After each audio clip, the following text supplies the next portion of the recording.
Good morning, everyone. Okay, good. All righty, it's time to start class.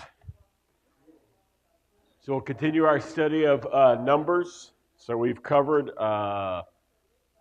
number 7, number 3, and number 10. So today we'll go ahead and start with number 4.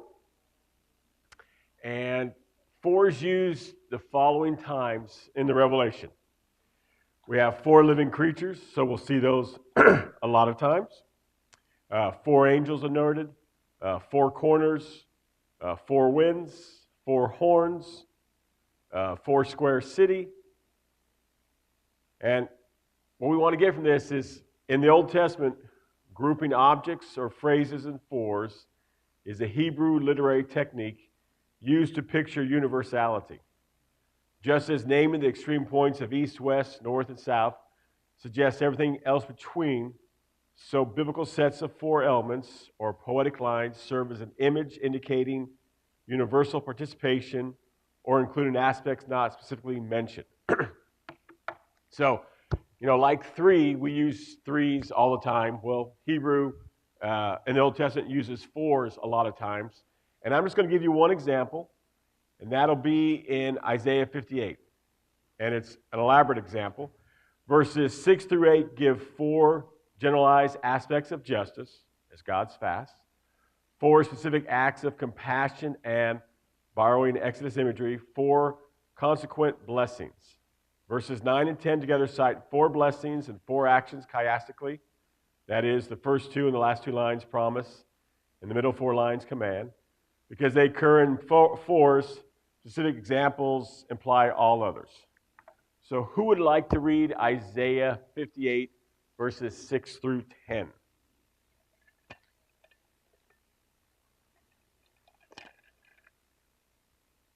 Is not this the kind of fasting I have chosen, to loose the chains of injustice and untie the cords of the yoke, to set the oppressed free and to break every yoke?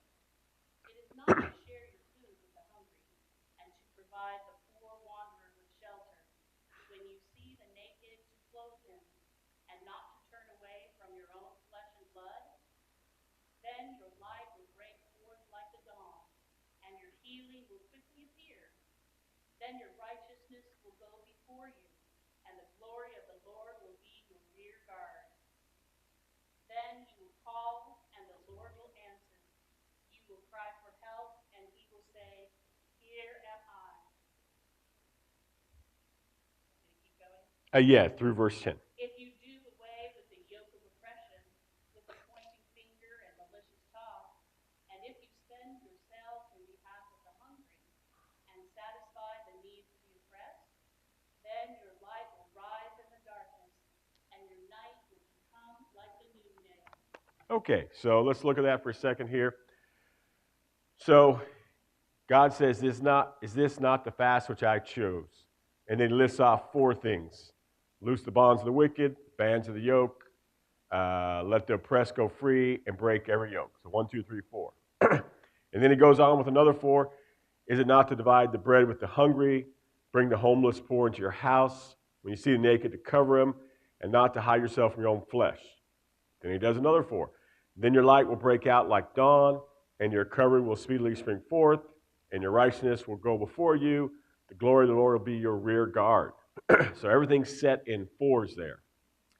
And then verses 9 and 10 say, Then you will call, and the Lord will answer, and you will cry, and he will say, Here I am. So those are the things God's going to do.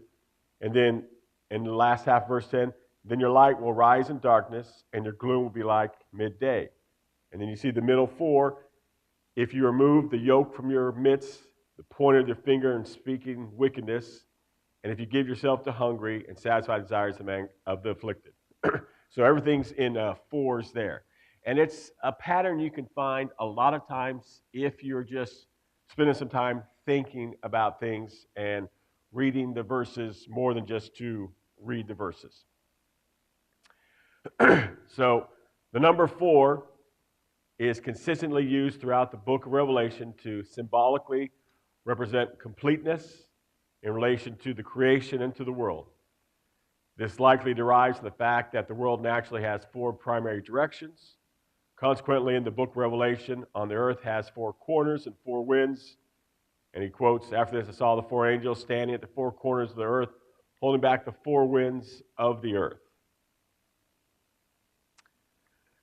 So, what I want you to see is that four, at least as it's used in Revelation, usually has the idea of creation, mankind, things like that. And just so you help you realize that it wasn't just biblical examples, we do have this interesting example from the name Adam, which was used as an acrostic indicating the completeness of God's creation of humanity, or perhaps that humanity dominates the whole of earth. So the Sibylline oracles, which are written probably in the 2nd century BC, so a couple hundred years before Christ, says, it is God himself who fashioned Adam of four letters, the first formed man, fulfilling by his name east, west, south, and north. And what the author means there is that when you take the Greek word for Adam and you break up each of those letters spells out east, west, south, and north. So it's just an acrostic. And they drew the conclusion that from the very name Adam, indicating that God wanted us to have control of the earth, God wanted us to have dominion of the earth, God wanted us to be of the earth because we were formed from the dust of the earth. So, yeah, in Greek, Adam's four letters are the four letters for each directions. So that's just an interesting example, again, where the four is used to indicate creation, things like that. Let's look at some embedded uses of four. Every tribe, language, people, and nation. Four characteristics. All the earth hears the message of God. So we saw that when we looked at number 7, because that phrase is used 7 different times. I heard every creature in heaven and on earth and under the earth and in the sea. So again, this isn't how we talk. We usually say in heaven on earth, but we don't talk about under the earth or in the sea, because we think of the sea as being part of the earth, and we don't think of anything being under the earth. We just consider it all in totality. But again, the author is trying to use series of fours to represent all of creation here. The doxology that follows is the only one that is fourfold.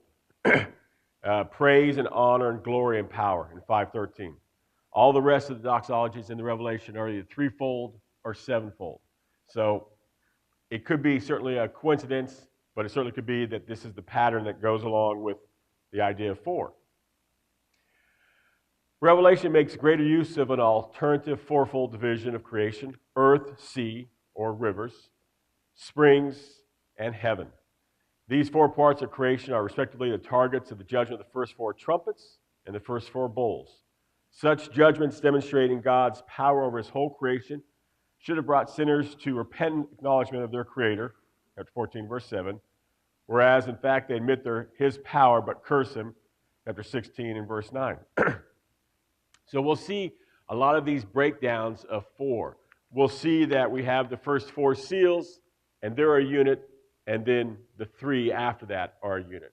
And the first four trumpets, they're a unit, and then the three after that. And the first four bowls, they're a unit, and then the three after that. So the fours go together, and they almost always afflict humanity, earth, things like that. The fourth seal states that the earth will be devastated by sword and famine and disease and wild beast. Judgment comes with peals of thunder and rumblings and flashes of lightning and an earthquake. 4 elements. The 4 angels are released for this very hour and day and month and year. So again, we look at that and we just think he's trying to be specific about time, and he is, but he puts 4 elements in there because he wants us to think about, again, the importance of the number 4. The 6th trumpet also mentions humanity's murders, their witchcraft, their fornication, and their thefts. 4 elements. The blood that flows for 1,600 stadia is 4 square multiplied by 10 square. harps and musicians and flutists and trumpeters will never be heard again. Chapter 18 and verse 22. Again, we usually do things in series of threes. You know, we just want to have three descriptions, but John goes out of his way to usually have four descriptions when he's talking about creation, talking about humanity.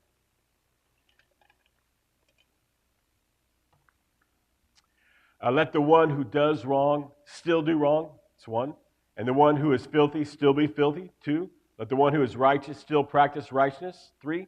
And the one who is holy still keep himself holy. Four. So even at the end, we have four elements talking about humanity. These are just some of the times in the Revelation that illustrate four in some form or fashion.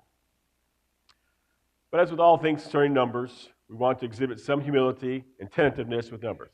So, what I mean by that is you certainly could take one of those examples before and say, Charles, I don't think it really means this. I think it applies to this.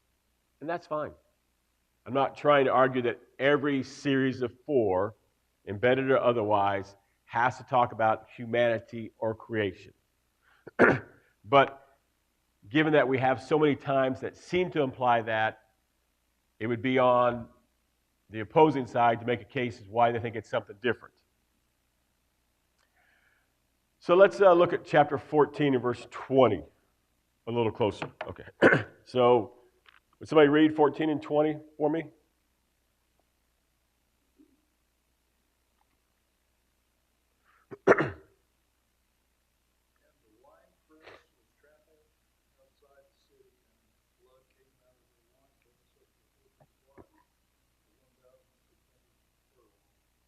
Furlongs. Okay, cool.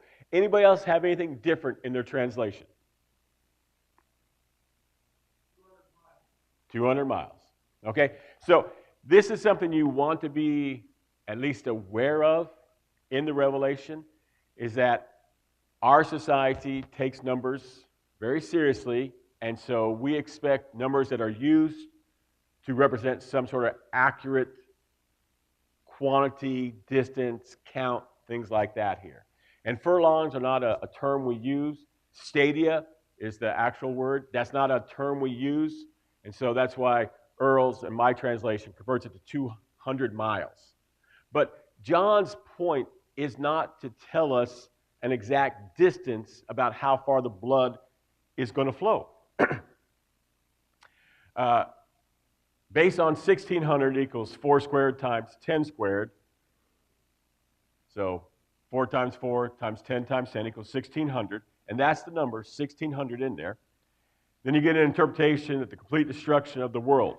So again, John's not trying to say that blood's going to cover just this amount of space. It's only going to go 200 miles and not a foot further. He's using this number in a symbolic sort of fashion, and we get the idea that perhaps he's talking about everything's going to be destroyed. But that's not the only possibility. According to the itinerary Antonius, which hard for us to date, we think it's from the 2nd to the 5th century A.D. It could have been multiple authors, could have been multiple hands touching it here. The distance from Tyre to El Ashash on the borders of Egypt is 1,664 stadia. And that was the accepted borders in the 1st century for Palestine. So there's a possibility that 1,600 stadia was meant to indicate all of the promised land. So that's not outside the realm of what John meant here. 1,600 is also 40 times 40. So that's another way to look at it here. 40 was considered a number associated with punishment. 40 days and nights of the rain. 40 years of wandering in the desert. 40 lashes for punishment. God gave Nineveh 40 days to repent. Not every occurrence of 40 was a punishment, but 40 usually wasn't necessarily a positive number except after the fact. So the idea would be complete punishment here. So again, the 1,600 stadia is perhaps trying to say utter, complete punishment for the land, for the world, for creation here. What can we conclude? A literal interpretation is probably unlikely. And John's using numbers in a figurative sort of sense here. But I present both sides because I want you to realize that things are not as black and white. So when Peter says you need to repent and get baptized, forgiveness of your sins, that's pretty much black and white. Either do this or don't do this. But when John uses numbers, he's trying to paint a picture, and we have a tendency to look at a picture and we want to zoom in to one dot and say, what does this dot right here mean? Because that's how we're used to looking at things. And John's like, no, pull yourself way back and see the overall picture. The overall picture is the world's wicked, it's going to be destroyed. And this is just the way I'm painting that sort of picture. Any questions about 4?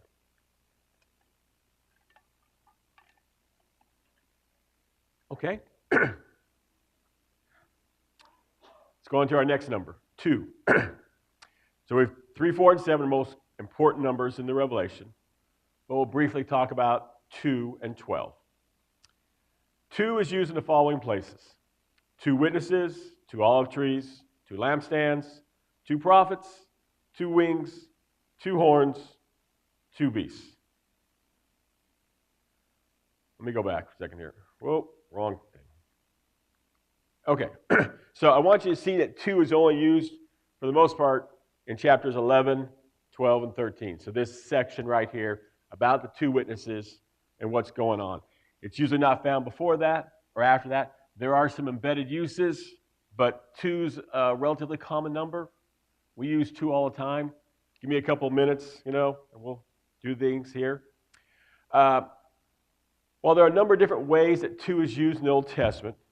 For instance, complementary pairs, night and morning, first day, those sort of things here, male and female. The most germane for our study in the Revelation would be in regards to witness. On a more mundane level in the Old Testament, 2 is the minimum number of people to be sent on an important assignment. For instance, 2 angels are sent to Sodom and 2 spies to Jericho.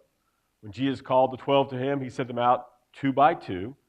The minimum number of 2 also appears in the ancient rule of jurisdiction that asks for 2 witnesses here. So Jesus says, by 2 or 3 who are gathered together, then my word will be made complete, my word will be witnessed, my word will be testified as true. And we understand the concept of 2 witnesses because if you go into court and one person says something, well, it only has a little bit of weight. But if 2 or more people say, no, this is what we saw, well, then it's more likely the story is true. And in the Old Testament, that is how 2 is used a lot of times in regards to witness, which is why we have the 2 witnesses called out in chapter 11 as being 2 witnesses. Not trying to say 2 only literal witnesses to the church, but the idea that the church has witnesses and we are testifying in a full and complete manner. It's not just 2 people, Wendell and Marcia, who are witnessing for the church. 2 witnesses. It's the church all total. Just like, and our witness is valid because there's at least 2 of us that are witnessing that. Joseph?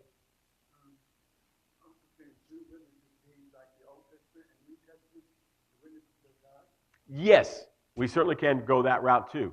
There's a lot of ways we can look at 2 witnesses here. And, sorry, I didn't finish that quote here. Jurisdiction asks for 2 witnesses. The Gospel of John depicts 2 witnesses on Easter morning, and the most important exemplary story of encountering the risen Jesus calls 2 disciples as witnesses on their way to Emmaus. So there are a lot of 2 witnesses or 2 or 3 witnesses that are portrayed in the Bible, but the idea, the concept, is when you have 2 witnesses testifying, then what they're testifying is true. And that's the concept John wants to get across. The 2 witnesses in chapter 11, they're testifying to the truth. Not because what they're saying is true, but because what they're saying is true and there's 2 of them. So that's the emphasis on the number 2. Not a literal 1, 2, with the idea that the testimony they have is going to be valid. We'll talk more about two witnesses, when we cover Revelation chapter 11 in a few months here. Okay, any questions on 2? Okay. No, not chapter 12. Number 12. 12 is a number that's important in the Revelation. It's used in the following places. We got 12 stars, 12 gates, 12 angels, 12 tribes, 12 foundations, 12 names, 12 apostles, 12 pearls, 12 fruits. 12 is a significant number throughout the Bible. The 12 sons of Israel become the 12 tribes of Israel, and the biblical writers soon employ the number to symbolize the tribes as God's people. Multiples of 12 appear, such as 48 Levitical cities, 24 divisions of priests, and musicians. So 12 is used a lot of times in the Old Testament, and it's just talking about God's people. Now, we certainly could make a case that God picked 12 because 3 times 4 is 12, God's number, man's number. We got all of God's people. That may be the case. It may not be the case. What is the case is 12 is used a lot of times in the Old Testament to talk about God's people. And we see that brought over to the New Testament when Jesus picks 12 apostles in mirror image to the 12 tribes of Israel. And then John, one of those 12 apostles, uses 12 throughout his book to indicate, again, what's going to happen for God's people. Symbolic usage continues in the New Testament. At the age of 12, Jesus challenges scholars in the temple, heals a woman who suffers for 12 years, raises a 12-year-old girl, and feeds multitude with 12 baskets left over. So we see 12 used a number of different times. And it's not to say that those are not literal numbers. So that girl really was 12 years old. But it is to say that each of those offers represents or emphasizes 12 because they want to emphasize more than just the literal number. They want us to think about things more than just that, which is challenging for us because we just see numbers in a very literal way and rarely in a figurative way. If 12 is understood only in the broadest sense in those passages, then more specificity occurs when Jesus selects 12 disciples, representatives of the new Israel. These will sit on 12 thrones judging the 12 tribes. Unlike 7, which can be used for both divine and demonic symbolism, the number 12 is reserved exclusively for God's people. As Jean-Pierre Provost insists, so number 12 has become a consecrated number. It is a number of the people of God. Thus, John's readers are treated with the 12 tribes representing the complete number of saints. The woman with 12 stars in her head symbolizes the church. 12 is spotlighted in the vision of the New Jerusalem. There are 12 gates, 12 angels, 12 tribes of Israel, 12 foundations, 12 names of the apostles to signify completeness. 12 jewels decorate the 12 foundations. And the tree of life bears 12 kinds of fruit.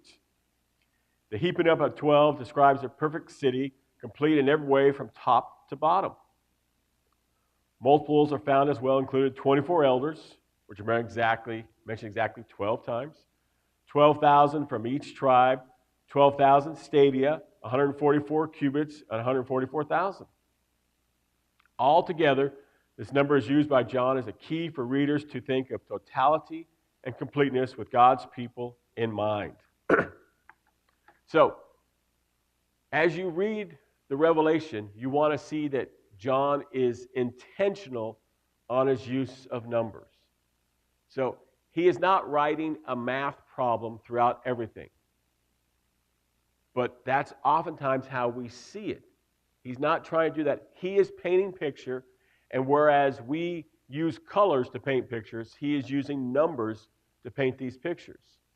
So, it's not to say that God couldn't have 12 gates, 12 pearls, 12 kinds of fruits, anything like that, because he certainly could. But it is to say that God isn't trying to emphasize the exact number, 12 over 11. He's trying to say, I've used 12 symbolically throughout the Bible, and I want you to see it that way here to talk about God's people, and you'll have everything that you need for us. So if you were a Jew and you're in the first century and you're reading this, and your identity comes from one of the 12 tribes that now or no longer exist, and you trace your lineage or could have traced your lineage back to Abraham, Isaac, and Jacob, then the number 12 is very important to you because that's part of who you are. So when John uses 12, 12, 12, 12, 12, it would resonate with them to a level more than it does with us. And then if you were a Gentile and you brought into the church and you're exposed to God's word and you see the 12 apostles, and then you start reading the Old Testament, you see how 12 is used, again, you're going to see 12 as being a very important number. Any questions about 12? Yes, ma'am. I was always curious about why Jesus sent out the 72. That's like a lot of people, but it's emotional as well. Yeah, and it also goes back to who came in from into Egypt, the 72, Jacob's sons there. So that's another indication here. But you will see that sometimes, from our point of view, the Bible contradicts itself by giving one number here and then another number there. And it isn't a contradiction, it's just a different emphasis here. Again, that's why when we say Jesus was raised up on the third day, it puzzles most people because it doesn't work out the 3 days in our mind, but it did to them in the first century. And we just want to come to realize that numbers meant things vastly different to people in the first century than it does to us. And that's just part of our training to see things differently as we read the Bible.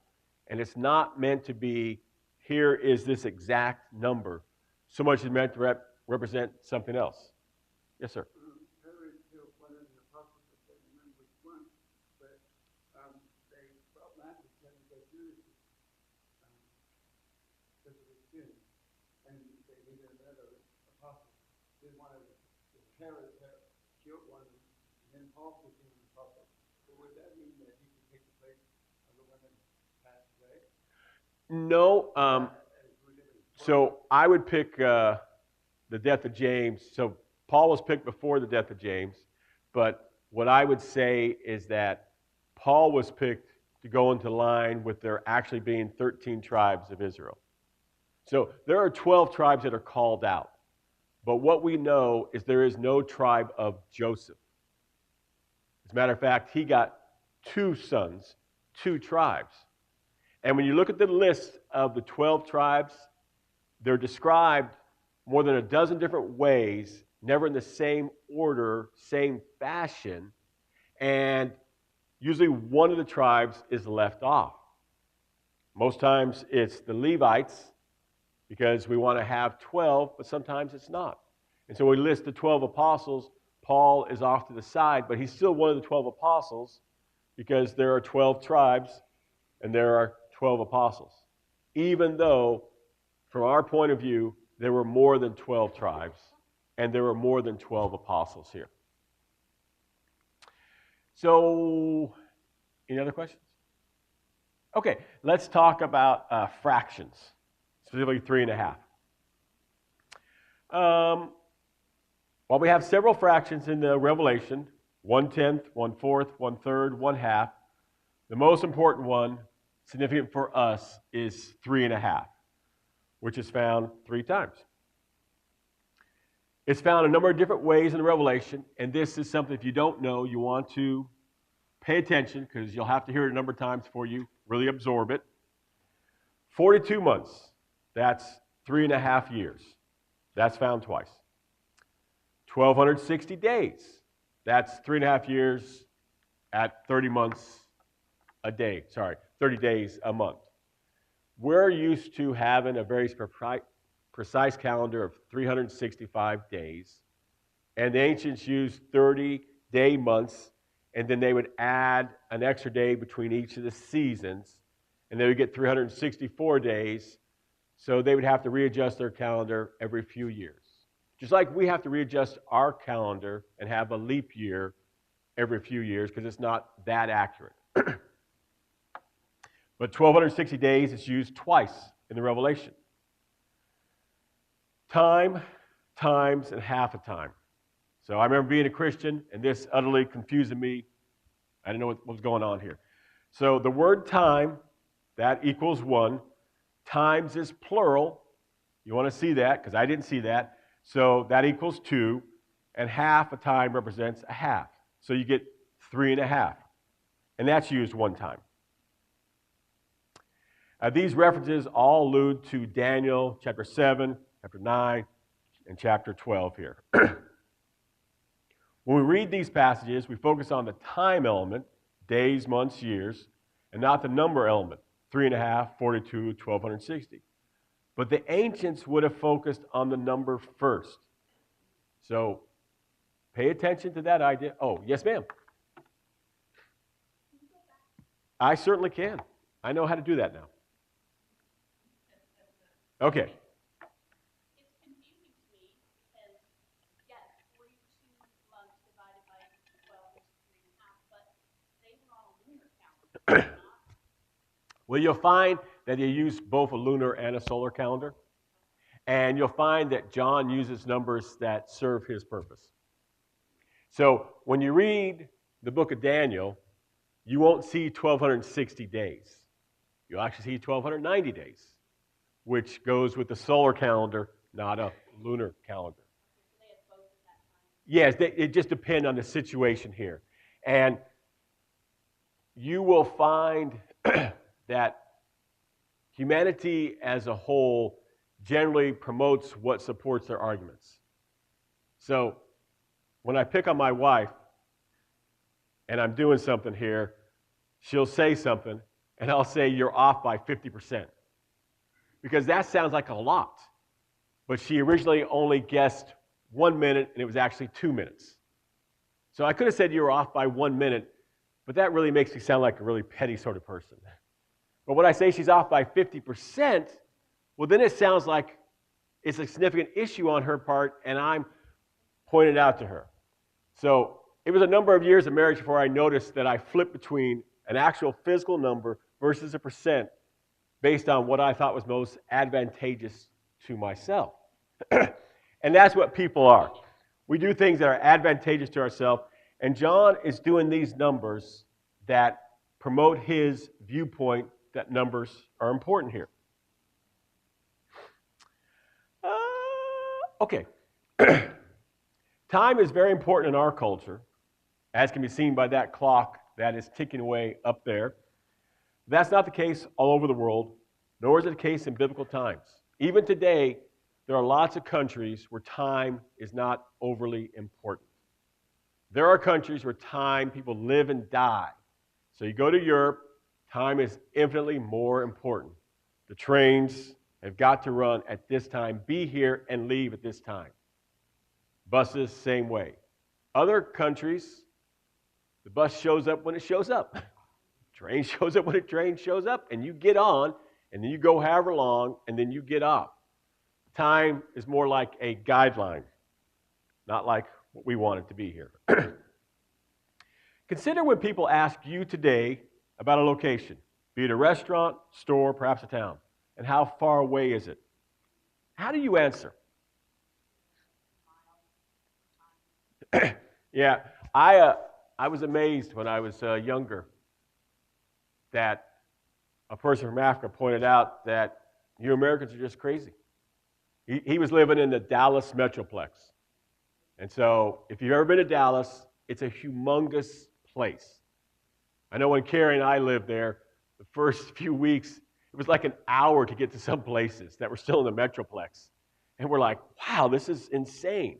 But after a few years, you sort of get used to it here. But people would ask you how far away to the store, how far away to this place, this dealership, this whatever here. And invariably, the answer always was in time. 30 minutes, 45 minutes. I'll ask Chris, and he lives in Arkansas now, how far away his home is. And he gives me a time. It's 2 hours, Charles. Because I don't need to know the distance, because distance is meaningless. Time is most important to us. Do you say it's 3 miles, 30 miles, 300 miles? Perhaps you say it's 5 minutes away, 30 minutes away, or 4 hours away. Consider what you guys do. More times than not, we answer in regards to a time. People ask a distance question, and we give them a time answer. Because for our society, time is important. Because we know, whether it's legal or not, that we can drive faster, and distance is meaningless. Okay? Time, however, we can't get back. If it takes an hour, it's going to take an hour, and we can't get it any more than that here. Okay, yeah, those we just said. Okay. If your boss asks how long it will take you to accomplish something, he wants to know the answer in minutes, hours, days, or even weeks. 5 or 10 minutes is basically equal, very short time. 1 or 2 hours, while longer than minutes, are basically the same, just part of the shift. Then our time starts to get longer, days or weeks. So again, at work, people ask me all the time, how long before you can get this done? And they want a time, but more than that, they want a time reference to say, okay, it can be done within this day, great. Whether it's 1 hour, 2 hours, immaterial, as long as it's done today, because I promised somebody it'd go out by today.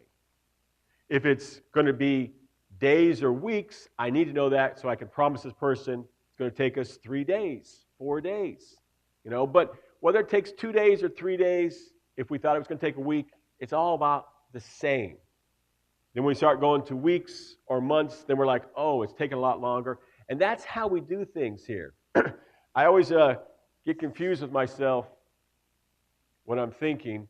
My wife says something, and I'll say, take me a couple seconds. Take me a couple minutes. And then I'll go do it. And it's basically the same thing. And I wonder to myself, why did I say that time a couple of seconds, another time a couple of minutes? There doesn't seem to be any rhyme or reason, because all I'm indicating is a very short time, not actually 2 minutes or 2 seconds. It's just a short period of time. But I'm inconsistent on that because I don't know why. Just one of those strange things that I've observed about myself here. But people during biblical times, many people today, a unit of time is not as important, but the number is. What is important in the Revelation is not days, months, or years, but the 3.5 and what it represents. Broken or half time, in this case, 7. So it's not 1,260 days that's important. It's 1,260 that's important. It's not 42 months that's important. It's 42. It's not 3.5 days or 3.5 years that's important. It's just the 3.5 that's important. And all that goes back to Daniel when he talks about time, times, and half a time. Because 3.5 is half a 7. The significance of periods of time as well as measurement lies not so much in the unit of measurement, days, weeks, months, years, cubits, stades, etc., as it is a numerical value attached to them, which is where the deeper meaning of the passage, the meaning that we would call symbolic, is located. The most important half period in the text is that of the half week of days or years, 3.5 days or years. This half period is derived from Daniel, where it indicates the length of the persecution. In the Apocolypse, it seems to refer to a period during which the holy ones are overwhelmed on the earth by the forces of evil.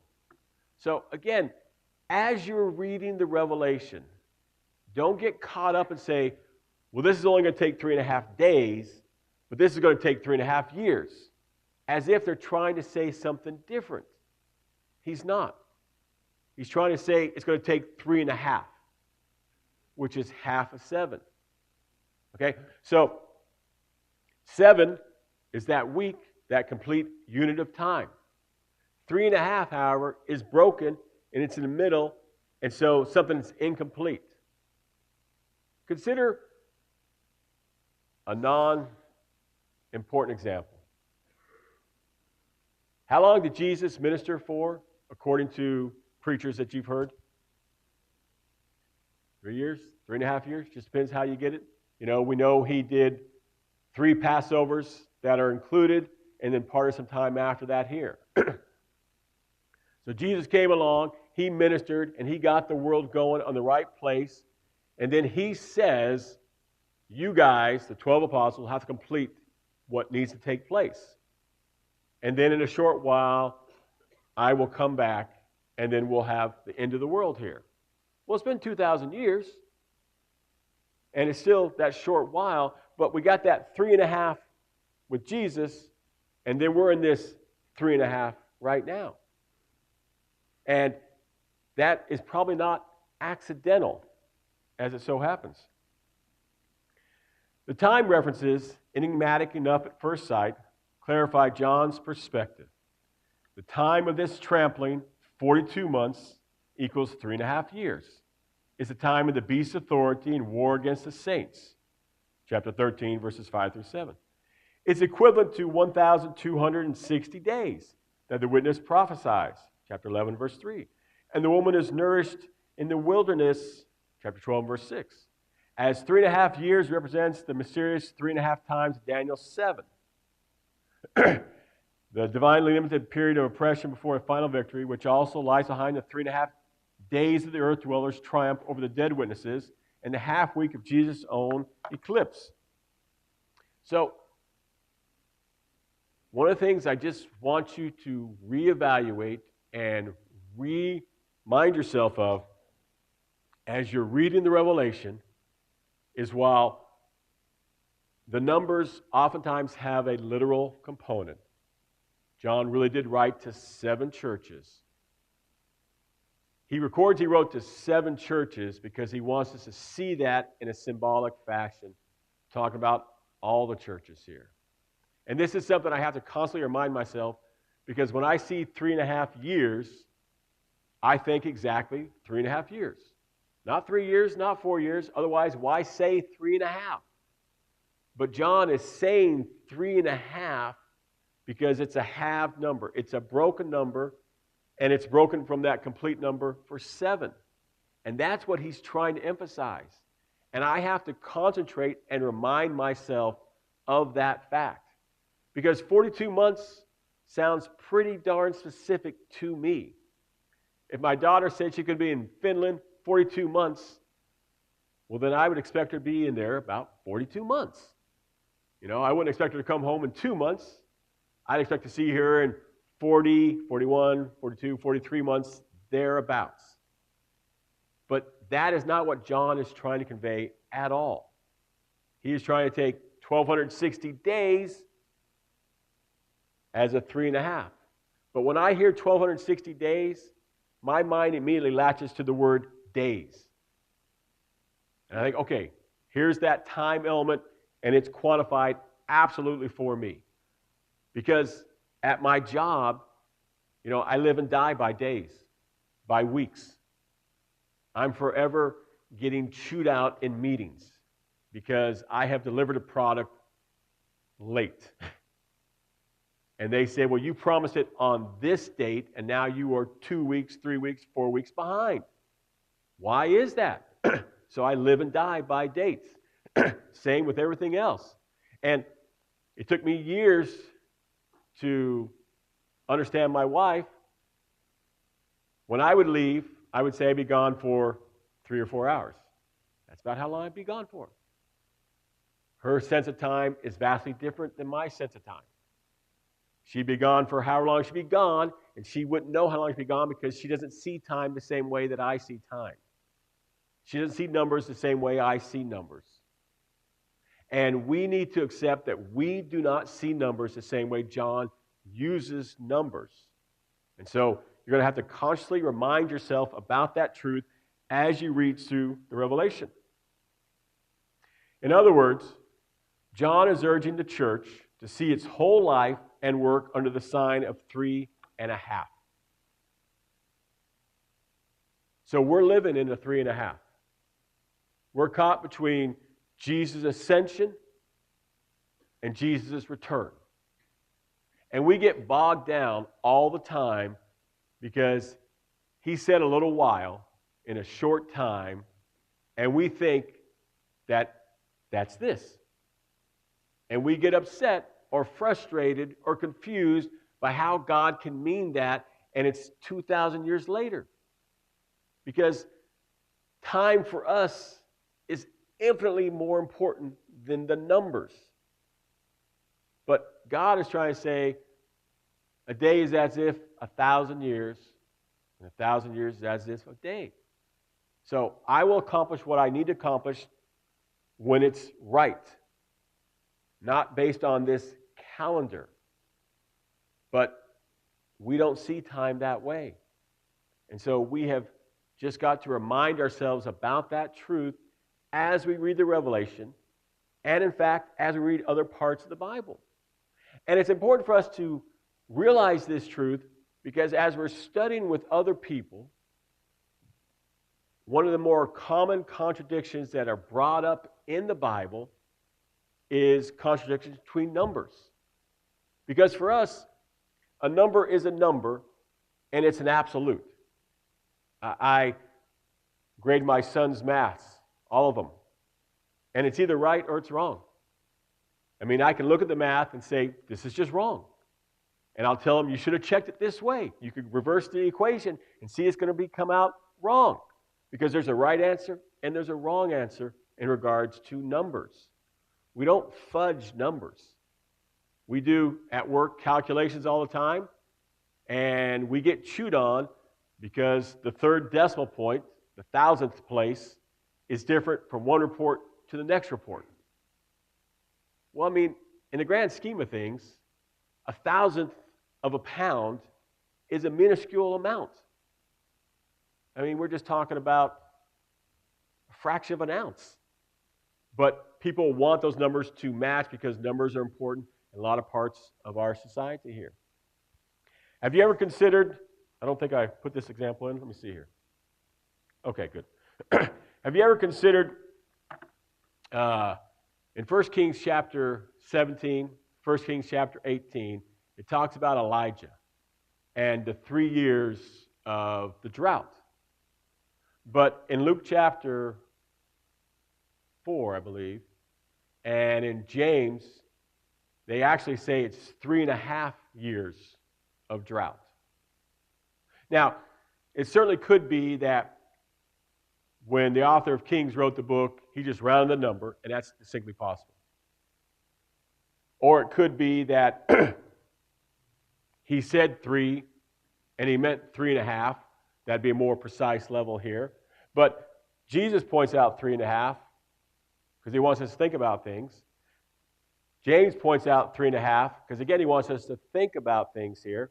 And they're adding this number, changing it slightly different, even though it's basically the same, because they're trying to emphasize something more about the number. For us, that doesn't work. 3.5 does not equal 3. One's the right answer to a problem, one's a wrong answer to the problem. But for people in biblical times, they were the same answer. They were fine. Again, going back to Jesus' resurrection. He was in the grave 3 days, 3 nights. Well, not literally, but from a symbolic point of fashion, he was. And that's because that's what those numbers represent here. The frequent numbering of people, objects, and events in the Revelation makes the point by repetition that nothing is random or accidental. Everything is measured and counted. There is a divine plan. All is in God's control, and the outcome will be advantageous to those loyal to God's will as revealed in the book. There is a correspondence between the symbolic numbers in the tradition of Israel, the numbers which show the order of the cosmos, and the numbers in which are emphasized in early Christian tradition, especially in this work, talking about the Revelation. These correspondents make indirect claims for the reliability of God, God's ultimate control over all reality, and the truth of the Apocalypse. The implication that all is counted and numbered must be very reassuring to those who hope to be among the innumerable multitude in chapter 7. So John uses numbers to give comfort to his readers. But because we see numbers different it causes discomfort to us. So we just need to train our minds slightly different here. And it's not as if this is the only thing that's different from biblical times to our times. I can remember being a brand new Christian, having a teen class. So I was 18, and I was in this class with Jim Elliott, and he was talking about a passage in the Gospels where people are accusing Jesus of casting out demons. Jesus talks about a house divided can't stand against itself. And he goes to move on. I'm like, hey, that makes no sense to me. Because again, I'd only been a Christian days, weeks maybe. And I said, if I was Satan, I'd just tell one of my demons to take a fall, get cast out of this, thereby deceiving all the more people, thereby increasing all the more my demonic kingdom. Now, I don't remember what the teacher answered, but I remember it wasn't sufficient to overcome my initial objection.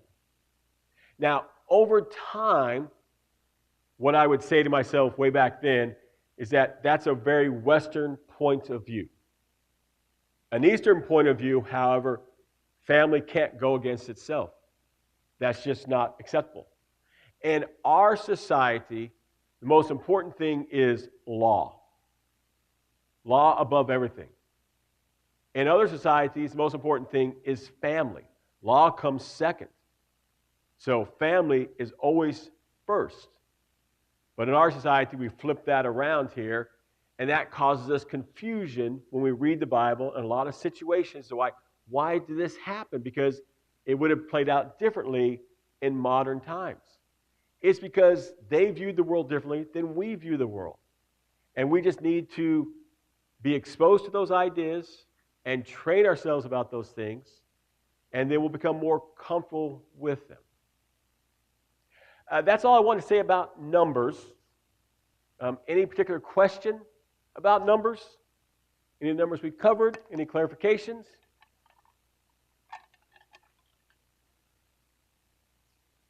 Okay. Well, class is over. I'm not sure what we'll cover next week. Let's see here. I got a few ideas. I'm just not sure because I'm running out of time. I only got a month left, so I'll figure out what I think is most important here. Okay? Thank you very much for your attention.